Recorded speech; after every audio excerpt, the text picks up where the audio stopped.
Bonjour à toi cher spectateur, pour l'amour de Sylvie ou Sylvie's Love de Eugene Ash, c'est un film qui me titillait pas mal. Je dois avouer que j'ai failli passer à côté du long métrage parce qu'il s'est un peu perdu dans une période où malheureusement soit il y avait beaucoup de films qui sortaient en même temps, soit il n'était pas très mis en avant par Amazon Prime. Mais heureusement j'ai réussi à remettre la main dessus et j'étais vraiment dans l'envie de voir ce que le long métrage pouvait donner parce qu'il me faisait beaucoup penser en termes de thématique et de forme, si Beale Street pouvait parler de Barry Jenkins. Et j'avoue que l'idée de voir un film un peu dans cette veine-là me titillait beaucoup. Le résumé pour faire simple, Robert est le saxophoniste d'un quartet qui commence à se faire une réputation au cœur du New York des années 50. Sylvie est une jeune femme qui bosse pour son père dans un magasin de disques. Ils vont se rencontrer et vivre une histoire hors norme. Alors soyons sincères, la comparaison avec le style de Barry Jenkins est assez limitée, elle est tout de même présente. C'est indéniable, on sent que Eugene Ash a réellement été inspiré par le cinéma de metteur en scène américain. Je trouve que le long métrage ici développe une sensibilité à fleur de peau qui est extrêmement touchante. Je ne dirais pas que le long métrage est très subtil, il sombre par de nombreux aspects dans un mélodramatique romantique assez grossier. Mais derrière tout ça, je dois avouer que les personnages, la manière avec laquelle le récit avance, la construction de toute cette aventure, tout ça m'a transporté. Et que du coup, je me suis retrouvé à être fasciné par ce long métrage qui, même si il ne sonne pas comme étant une œuvre qui va renouveler le genre, arrive tout de même à être juste ce qu'il faut pour sonner comme émouvante. C'est vraiment un long métrage devant lequel on se sent dans une petite bulle de laquelle on n'a pas forcément plus que ça envie de sortir. Parce qu'on se dit que si on en sortait, on pourrait perdre quelque chose d'assez fort. Et finalement, c'est ça en fait qui m'a eu dans cette œuvre. C'est cette sensation que chaque émotion qui est perceptible dans les plans de caméra, dans l'écriture de Eugene Ash, donne lieu à quelque chose de rare, qui nous transporte et qui nous touche. Et même si les dialogues peuvent sonner comme un peu grossiers, que quelques mouvements de caméra ou quelques musiques vont pas forcément aider le film à être plus subtil que ça, je dois avouer que j'ai quand même été vraiment touché par le long métrage. Les films romantiques sont souvent monnaie courante dans cette période de l'année, étonnamment plus que dans celle qui devrait être leur souche de création. Mais rarement les films qui en ressortent parviennent à être un minimum créatifs, inventifs, juste tout simplement prenants pour le spectateur malheureusement. Mais ici, Eugene Ash nous offre une œuvre extrêmement élégante, qui dans son geste en un sens me rappelle un peu le cinéma de Barry Jenkins, dans un registre un peu plus grand public, mais avec ce même besoin de parler de sentiments profondément universels, avec une justesse d'écriture et de mise en scène qui embarque le spectateur avec simplicité, dans un récit émouvant et attachant.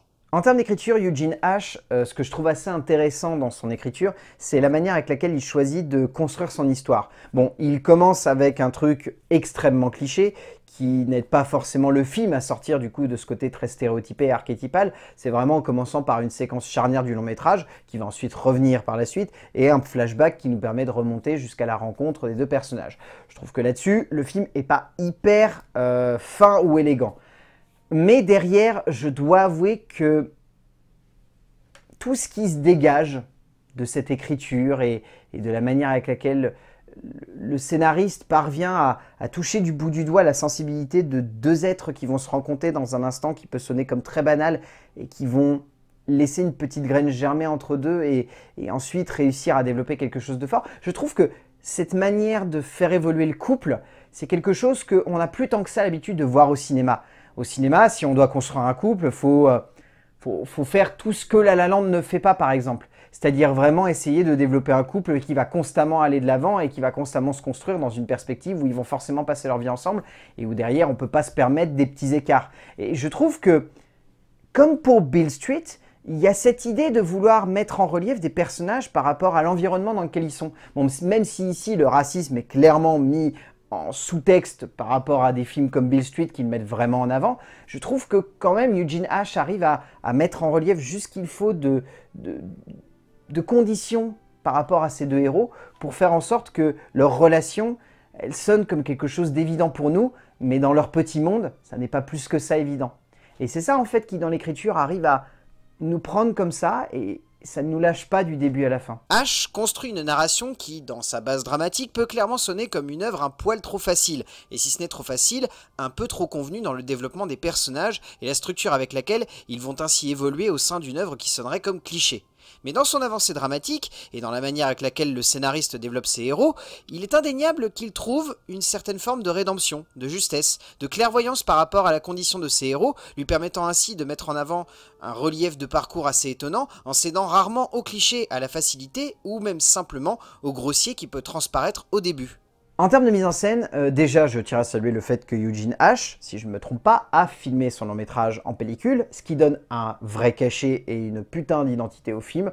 Réellement, il y a des instants où j'étais en train de me dire que j'étais en train de voir un vieux long métrage des années 80, ou même des années 70, parce que dans le style de l'image et dans le style du grain, il y a un travail qui est assez saisissant. Enfin, on retrouve même la texture que pouvaient avoir ces films dans les années 70 et 80. Enfin, il y a des plans où j'étais littéralement en train de me dire « Ouais, je suis devant la copie originelle de Taxi Driver ». Il y a vraiment les mêmes couleurs de New York de cette période-là. Il y a vraiment le vrai travail du style. Et je trouve que là-dessus, Eugene H s'est vraiment donné un mal de chien pour faire en sorte qu'on soit plongé dans cette période-là, même au travers de son esthétique. Ce qui démontre quand même qu'il avait vraiment envie que le spectateur rentre à fond avec lui dans cette aventure. Et au-delà de ça, je trouve que le travail de rythme, qui peut par moments sembler un petit peu long, mais qui permet à l'émotion de germer au sein du cadre, le travail de composition de ces cadres, qui peut sonner comme extrêmement classique, mais qui permet de mettre constamment en perspective les personnages par rapport aux étapes charnières qu'ils vont vivre au fur et à mesure de l'avancée de leur amour.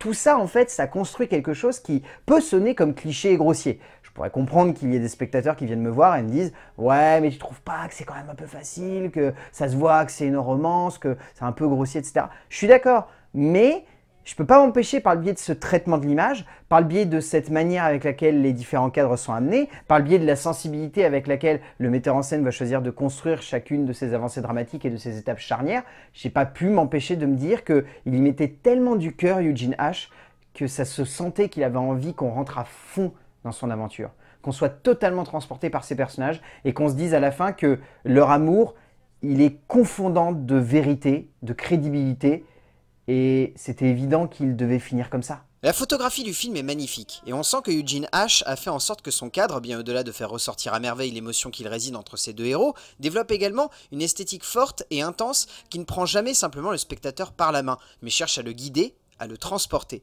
Le transporter dans les retranchements d'une relation qui aurait pu être un poil trop longue, un poil trop cliché, un poil trop facile dans le développement de cette jeune femme ou dans la construction émotionnelle et personnelle de ce jeune homme.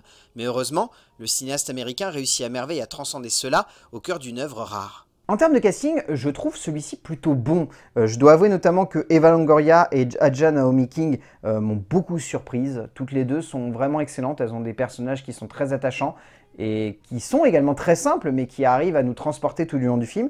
Je dois avouer également que Tom Bell ainsi que Ray J. Page ainsi que Alan O'Miller sont tous les trois excellents dans le rôle des acolytes du personnage de Robert. Je les ai trouvés tous les trois très très bons. C'est vraiment pour moi les 5 acteurs qui ressortent le plus, parce qu'après, il y a honnêtement les 2 acteurs principaux, qui sont d'ailleurs tous les 2 producteurs du film. Bon, lui, plus producteur officiel et elle, productrice exécutive. Mais tout de même, ils avaient vraiment envie de faire ce film, ces deux-là. Tessa Thompson et Nnamdi Asomugha sont excellents dans les 2 personnages principaux de cette œuvre. Impossible d'en garder un plus que l'autre en tête, tant ils sont attachants et surtout extrêmement justes du début à la fin de cette œuvre. Au bout du compte, Pour l'amour de Sylvie ou Sylvie's Love est un film que j'ai trouvé vraiment attachant. C'est pas un long métrage devant lequel je vais être en train de me dire que je ne vois pas les clichés, que je ne vois pas les facilités, mais je ne peux pas m'empêcher d'y voir un metteur en scène qui est tellement passionné par cette histoire d'amour qu'il a envie de faire ressortir le plus de romanesque et de douceur finalement d'une histoire qui pourrait sonner comme facile, mais qui moi m'a transporté du début à la fin, que ce soit par le biais des acteurs, de l'écriture, de la mise en scène. Je trouve ce film vraiment beau. Donc ouais, Pour l'amour de Sylvie de Eugene H, si vous avez l'occasion de le voir sur Amazon Prime, foncez. C'est vraiment une belle œuvre et je sais pas, il y a quelque chose. Ce film est vraiment particulier et je l'aime beaucoup. A plus.